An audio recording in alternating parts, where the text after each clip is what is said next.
4 months. That's longer than Kim Kardashian's second marriage.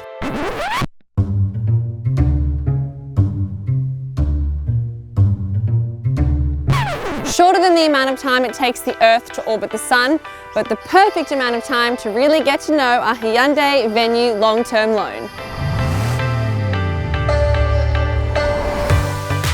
For those who need a recap, we've been testing the top spec Elite variant of Hyundai's small SUV, which is $26,490 before on-road costs. It has a 1.6 litre 4-cylinder petrol engine and a 6-speed automatic transmission, and it's front-wheel drive. I've worked up quite the pros and cons list during my time with the Venue Elite here, so to help you on your purchase journey, I thought I'd talk you through some of the things you might love and some of the things you might not like so much. Let's start with the good news first. There are compact SUVs aplenty in Australia, but the Venue has emerged as a budget option for those who like its unique design. In fact, in its segment, it's undercut on price by the Suzuki Ignis alone. Ongoing ownership costs for the Venue are also fairly affordable. Hyundai offers a 5-year unlimited kilometre warranty as standard, and the Venue requires servicing every 15,000 kilometres or 12 months, whichever comes first. The first service is free, and then scheduled servicing ranges from $857 upfront for 3 years of coverage or $1,575 upfront for 5 years of coverage. Additionally, the Venue drinks 91 unleaded petrol, and a full tank will rarely cost more than $50. Fuel consumption is also relatively low, at an average of 7.5 litres per 100 kilometres over the course of our loan, meaning you'll be filling up every 2 to 3 weeks depending on how often you drive. Another major highlight of the Venue is that its exterior dimensions are perfect for city living. It's tall enough that you have amazing visibility all round, but compact enough that you can still fit into those squeezy, tight car parks. The next point on my pros and cons list is a bit of a grey area, and whether or not you view it as a pro or a con really depends on your priorities. I'm talking about the Venue's interior space, which, as you can see, isn't huge, but isn't small either.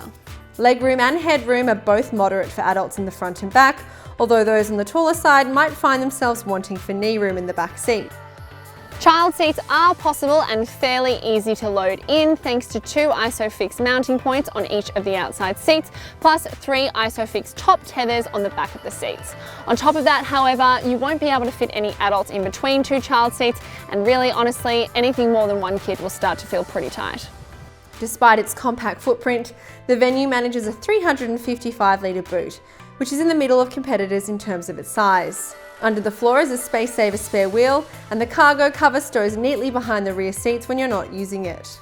Basically what that means is you'll be able to fit 1 large suitcase, but 2 will be a struggle.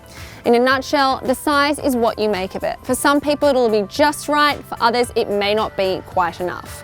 Now let's move on to the cons part of my pros and cons list.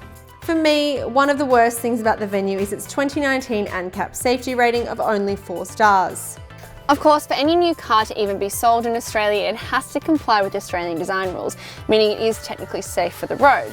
However, most new cars in the compact SUV space typically score 5 stars and offer a lot more active safety assist features on their top spec grades. According to ANCAP, the Venue lost points for its lack of vulnerable road user protection and its lack of safety assist features. It does have autonomous emergency braking with pedestrian detection for city and interurban driving, 6 airbags, high beam assist, rear cross traffic warning, driver attention warnings, and lane keep assist and lane departure warnings. However, it's missing extras like live speed limit information, adaptive cruise control, lane trace assist, and cyclist detection on the autonomous emergency braking system. A blind spot warning is only available on the Elite variants. The other issues I have with the Hyundai Venue are mostly to do with its behind-the-wheel feel. For starters, while the 1.6 litre engine certainly feels like it packs a punch around town with a really zippy accelerator response, it's when you take it up to higher speeds, like on the freeway, that it can feel underpowered. There is a lot of throttle sensitivity, particularly when you're in reverse, which can mean that when you're in stop-start traffic or when you're maneuvering at lower speeds, the car feels jerky or jolty. And especially if you're reverse parking, you really have to manage your accelerator input so you don't feel like you're jolting into the car behind you. Additionally, when you're maneuvering out of a car park, say, and you're doing some fairly quick and tight steering maneuvers, you can actually get ahead of the power steering, which means you lose that support and you feel quite a bit of resistance, and it takes a lot of input to turn the wheel, which can be really annoying when you're trying to get out of a tight car park quickly. And finally, of course, it is worth noting that although there are traction modes for snow, mud and sand, and although there's a solid 170 millimeters of ground clearance, this is a front-wheel drive SUV, which means that although it's better for rocky roads than, say, a hatchback or a sedan, it is by no means a bona fide off-roader, so keep that in mind. My other big beef with the Venue Elite is that it doesn't feel like a top-spec car.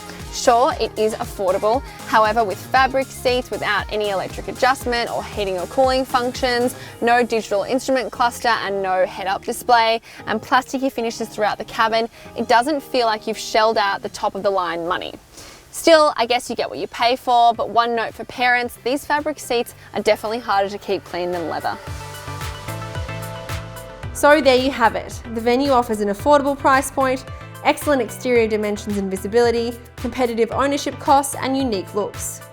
Its interior may or may not work for you depending on how many kids you have and how often you need to use the full boot. Its downsides are that it lacks a premium feel and polish behind the wheel and could do better on the active safety front. If you live in the city and you're sick of parking in narrow streets, this might just be the perfect car for you. It's by no means a driver's car, but it's fun enough behind the wheel, it's affordable, it's efficient, and it's user-friendly with just enough interior space for all your extras. However, this is a very competitive class, so my advice would be shop around with other options in the small SUV space before you commit. Happy browsing! Thanks for watching. To make sure you stay up to date with all of our latest videos, subscribe to our YouTube channel and hit the bell icon so you're notified every time a new video goes live. And for the full written review and others like it, head to CarAdvice.com.au.